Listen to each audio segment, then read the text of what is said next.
National Defense Authorization Act is a must-pass piece of legislation, but Senate Democrats have developed a bad habit of letting our national security actually languish. Last year, the 2023 NDAA spent 5 months in limbo. Even at the 11th hour, the Democratic leader refused to bring the Senate's own bill to the floor. It took an informal conference between our colleagues on the Armed Services Committee and their House counterparts just to get the must-pass bill over the finish line.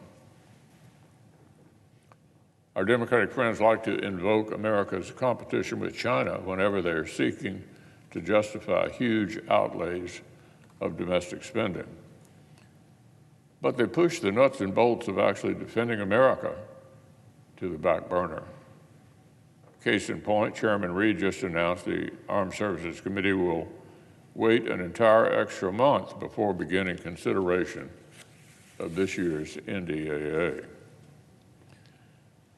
You can bet China isn't waiting around and twiddling its thumbs, but apparently Leader Schumer's Senate will do just that. And what would the Democratic majority have us do instead? Our colleagues are making a push for a grab bag of left-of-center domestic priorities they call another China bill. Let's remember the last so-called China bill that we just passed last year. The Commerce Secretary and other Biden administration officials told us with great alarm that reshoring microchip production was a hugely urgent national security priority. This was last year. Now, that's a genuine bipartisan concern, and many of us Republicans actually agreed. But since then, the administration's stated urgency has all but disappeared. President Biden's approach to implementing the law has been atrocious. Atrocious. They're violating congressional intent, trying to attach extra strings to the microchip money to end liberal social policy through the private sector.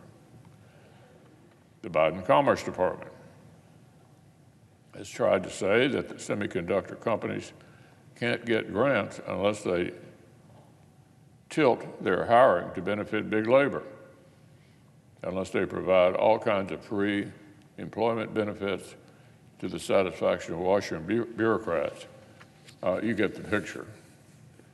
It reminds me of a couple of months ago when Transportation Secretary Buttigieg asserted that one important problem with building American infrastructure is the racial and demographic composition of the construction crews. For goodness sake. So, Mr. President, Washington Democrats have spent trillions of dollars, trillions, on a never-ending wish list of left-wing domestic priorities, heaping historic inflation on the American economy, but not a penny of their partisan bills built up our hard power.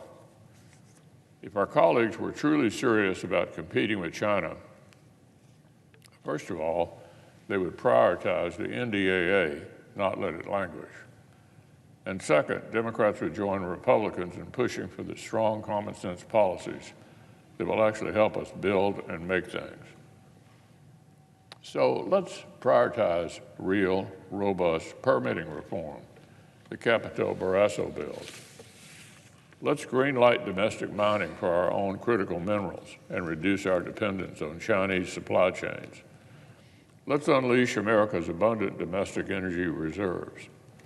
Let's combat China's rampant espionage and theft of high-tech research and intellectual property.